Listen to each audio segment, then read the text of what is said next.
Hey everybody, welcome to Home Groups, where we apply the message we heard this weekend at Freedom Valley Church. We're in the 4th week of our Called Sermon series, and Pastor Jerry preached about Paul and Ananias and how they were called from God. Right, and the application pieces that we want to make today are more about Ananias' portion of the story. He was called to do something difficult, potentially dangerous, and he listened to the voice of God. First of all, he was listening and he knew what the voice of God would sound like. And listening to God requires us to spend time. You know, the difference between listening and hearing is active. You know, I can hear what's said by my wife.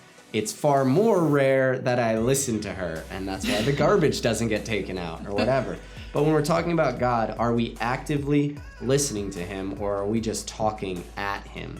But when we're listening, we also need to recognize his voice. Right. A lot of us will feel like maybe we heard something from God, but instead of acting on it immediately, we question, we doubt, we ask other people what they think, we agonize over it for ages instead of just acting on it. And I think a lot of that is because we don't know his voice. We don't know what he would say. So how can you possibly know what he has said? If you know what he has said throughout characters of the Bible through the ages, you know what he's likely to say to you as well. So I think it comes down to getting into the word, studying it, researching it, meditating on it, really getting it deep down into your soul so that when God does speak, you're like, yes, Lord, I'm listening. Yeah, and if you want to know what he's saying, you have to know what he said. And to me, I always heard a great illustration when I was younger about an individual who constantly heard God's voice, and somebody goes up to them and like, why are you always hearing God, but I'm never hearing God?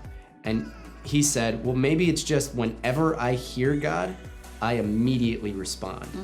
You probably hear him all the time and you're like, I don't know, I don't want to, and you don't respond. So then you don't hear him the next time, and you don't hear him the next time.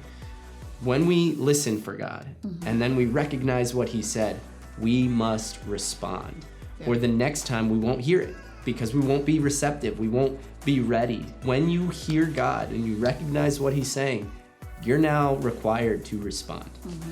Honestly, the only reason we ever don't do it is usually, just like Ananias, it's uncomfortable, it's inconvenient, it's possibly dangerous, right?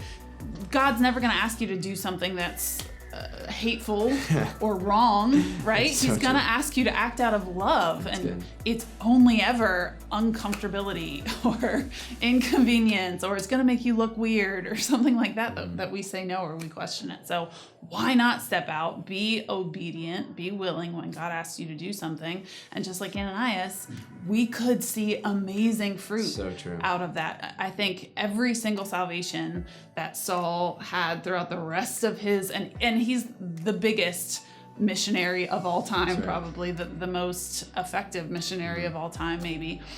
We're still benefiting from his ministry today, and I think Ananias gets credit for that too. It's so fruitful to be obedient even when it's uncomfortable. So Freedom Valley Church needs more Ananiases. Jesus' church needs more Ananiases. Are you listening? Do you recognize God's voice? And are you ready to respond to what he tells you to do? Yeah. Have a great discussion, guys. We'll see you next week.